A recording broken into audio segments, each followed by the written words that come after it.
I think the economy is in a lot of trouble. I mean, I think that's why Trump was elected. The voters are living in this economy, and despite what they're being told by the media and Wall Street that we have a great economy, they know that's not the case. They're struggling to get by. Many people are working 2 or 3 jobs, whereas they used to be able to pay the bills with one. They can see prices rising rapidly for everything they need to buy as their debts are rising. People have their savings depleted. They've got record amounts of debt. The interest rates on that debt are much higher now than they've been in many, many years or decades. I think we're a real mess. We're running record high trade deficits, record high budget deficits, and I think we're heading towards a much worse financial crisis than what was experienced in 2008. I think we're already in a recession. The government has been hiding it behind these phony numbers that understate inflation. But I think the recession is going to get a lot worse, and it's going to get so bad that they're not going to be able to cover it up anymore. So the statistics will finally reveal what voters already knew. If you look at the exit polls from the election, the reason people voted for Trump was the economy. Now, the economy was the issue because it was bad. If the economy was good, they would have voted for Harris. They would have voted for 4 more years. They voted for Trump because they wanted to change. Well, why would they want to change a good economy? They wouldn't. They want to change a lousy economy because it's in a recession. Well, he's done some things that I think are pretty good, but, where I think he's really failed is he has been encouraging the Republican Congress to pass this big, beautiful bill, which also includes a $4 trillion increase in the debt ceiling and includes an increase in government spending so that the deficits that Trump inherited from Biden will be larger if the bill that he now supports is enacted and signed. So I would much rather see the president telling Congress, I don't support that bill, and if you pass it, I will veto it because I don't want to increase the debt ceiling. Trump was asked a question at his, first cabinet meeting about the budget. He said, look, I want to balance the budget sooner than you think, maybe in 1 or 2 years, or maybe sooner than that. Well, how about right now? If he wants to balance the budget sooner than a year, then do it. And the way to do it is tell Congress, I'm not going to sign an increase in the debt ceiling, because what that means is that the budget has to be balanced right now because we can't borrow any more money. So talk is cheap and actions speak louder than words. We're at the debt limit now. He's got all the cards. Just don't sign it. I mean, that's the only way. Congress is not going to stop spending unless you force their hand. And Trump has the power of the veto. He can force Congress to really cut spending, not just, play around the edges with Doge, but actually get deep into the heart of the matter with real substantive cuts that take place right now. And also, I don't like all the tariff threats personally. I mean, tariffs are taxes on the American people. The American people need to pay more taxes unless we're going to cut spending because the government is spending a lot more than it's collecting in taxes. So level with the public and say, look,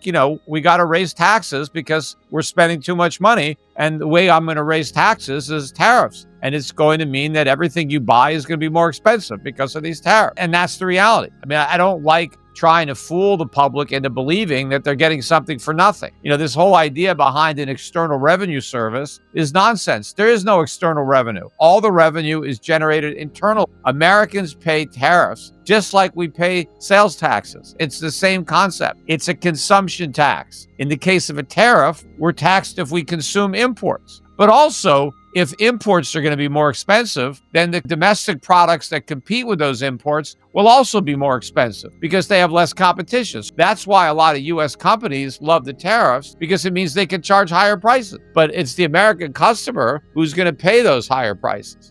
We are actually more dependent on imports now than ever before. And that's a bad thing. And Trump is right about that. But, the solution is not as simple as he thinks. And Trump mischaracterizes the current nature of the relationship. Trump believes that these trade deficits are the world taking advantage of America and that they're somehow screwing us over and, they're getting something for nothing. The opposite is true. We're getting something for nothing because we get to consume more than we produce. We get to borrow more than we save. So our standard of living is higher today as a result of these trade deficits. Now, over the long run, Trump is right. We are impoverishing our nation with these trade deficits because our foreign creditors are accumulating assets. So they're taking their trade surpluses and they're buying U.S. stocks, they're buying U.S. real estate, they're buying U.S. debt. So now we are, beholden. We owe the owners of those assets rent interest, dividends. So they accumulate assets, we accumulate liabilities, we get poor, they get rich. But in the short run,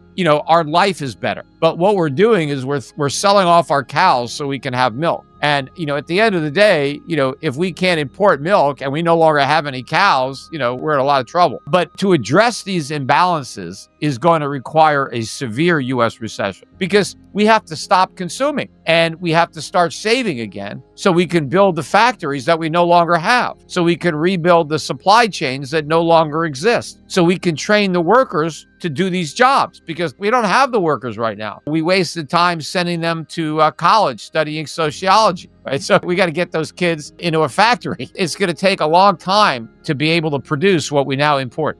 Inflation is already reaccelerating. It's risen now 4 or 5 months in a row. If you annualize the last month now, CPI is up to about 6%. Consumers are catching on. Consumer expectations now of inflation are the highest they've been since 1982 at 6%. So, the Fed is completely wrong when it says that inflation is solved. Expectations are well anchored at 2%. You got to look way, way in the rearview mirror to see anything like that. Interest rates are much too low. Instead of talking about cutting rates, they should be hiking them now, but they won't because of the fragile nature of the economy and the enormity of the debt. So we're going to have stagflation. We're going to have a recession and rising inflation, which is the worst possible outcome. The Fed has no ability to deal with that. But Powell was asked, the press, what's your plan for stagflation? Powell responded, well, we're just going to hope we don't have it because, that's all they could do is hope. And of course, they just did these stress tests for the banks. And the one economic environment that they didn't test for was stagflation because they know every major bank would fail that stress test. So the only economic situation they asked the banks to test for was a recession where interest rates and inflation go way down.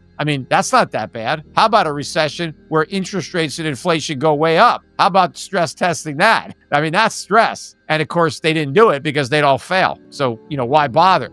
For most Americans that own a home and a mortgage, the asset is the mortgage. It's not the home, right? What they have that's so valuable is that 30-year fixed rate mortgage. Maybe there's not 30 years left on it anymore. Maybe they got 25 years, but they got 25 years of making 3.5% payments. That's the value. That's what they don't want to give up. And if they sell their house, they lose that valuable asset. So they're going to stay in their house. Now, they may rent it out, right? That might happen because they can rent it out and get a higher rent than what they're paying on their mortgage. But they can't sell the house without losing that mortgage. And you're right, they can't afford to buy another house because they can't port that mortgage over to the new house. Now, maybe Congress will pass something that says you can move your mortgage from your initial house to a new house, but that would really screw over the banks because the banks are hoping that you sell your house so they get out of jail on that mortgage because the mortgage is your asset. It's the bank's liability. Whoever is holding on to a 30-year fixed rate mortgage and they're collecting 3.5%, that is a liability. The sooner you pay it off, the better. So the worst thing that can happen to the lender is that they're stuck till maturity. And I was warning that this was going to happen years before it did. I saw this train wreck coming from a mile away.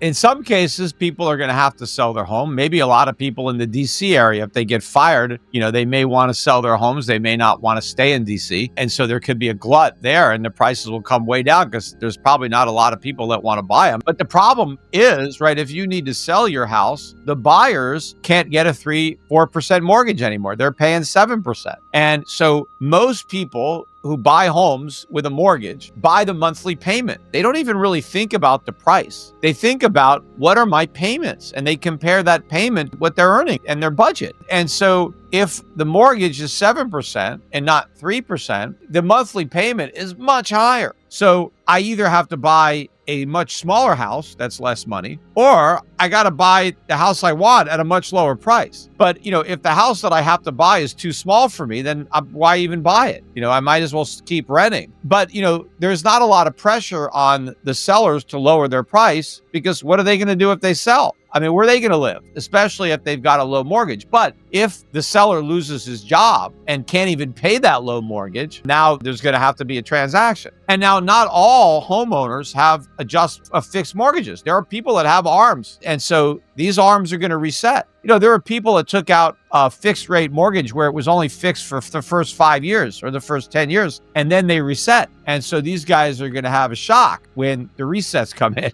One of the other factors, though, that's going to mitigate that is the rising cost of new home construction. Because if we get these tariffs coming in, then everything you need to build a home is going to be more expensive, like the copper, the steel, right? All the stuff that goes into construction of homes is going to be a lot more expensive, which means that if you want to buy a new home, it's going to be a lot more expensive. Now, what it probably means is that fewer new homes are going to be built because the developers are going to realize that there's not going to be a market for these homes because they're going to be too expensive. And also, to the extent that Trump is successful in getting rid of a lot of the illegals and preventing illegals from coming in, a lot of illegal labor is used in construction. And if you reduce the supply of labor, then labor costs are going to go up to build homes. And even if it wasn't the illegals that were building homes, they were doing some job. And if they're not here and now the wages go up in those jobs, some people that were working construction may say, I'll take that job instead. It's just, labor is fungible. So if labor costs go up because we don't have as many immigrants, and material costs go up because of the tariffs, and they're going to go up because of inflation anyway, which we're going to get in addition to the tariffs, we could get to a point where the whole new home construction industry grinds to a halt. And so the only homes that will be available for sale will be what's on the secondary market. So that would help the prices of those homes, help support them. It also means that a lot of jobs in construction get lost. Well, they're going to go higher because inflation is going to push up rates for everything, not just mortgages. But, also the risk associated with mortgages, not just inflation, but default is going to go up. And so lenders are going to have to be compensated for making those loans. Look, you remember when mortgage rates were in the double digits. It's not like that doesn't happen. And the only reason they've been so low is because the Fed has kept rates artificially suppressed. But eventually they're not going to be able to do that anymore. And rates are going to go up. And the other reason is because, of the government standing behind so many mortgages through the FHA, through Fannie or Freddie. There's a lot of talk about privatizing Fannie and Freddie again. I don't know how you do that without making it clear that there's no longer a government guarantee, but they're guaranteeing a lot of mortgages. And if the government doesn't guarantee those mortgages, the rates are going to go up. And especially, they guarantee mortgages even with very low down payments. Without that government guarantee, the down payment requirements would be much, much higher. But look, everybody is going to pay more money to borrow. I mean, look at credit card interest rates. They're almost 25%. Why the hell is that? It's because of the risk, because so many people don't pay. It's not so much that the rates, right? Because the rates have only gone up from, short-term rates have gone from 0 to 4.25%. But credit card rates have gone more from what were they before? 12, 15? I don't know. They've gone up way more than the Fed. And that's because of the rising risk of default. Right? The banks, when you make your payments, you have to pay for all the guys that don't. And right now you have a record number of people that are making the minimum payment. And that means, it's not going to be long before they make no payment at all. I mean, if someone's making the minimum payment and interest rates are 25%, they got no choice. A normal person would pay off 25% loan as quickly as possible. You wouldn't make the minimum payment on a loan. So that's because they don't have any more money. And so the next thing is they're not going to make any payments. That's coming.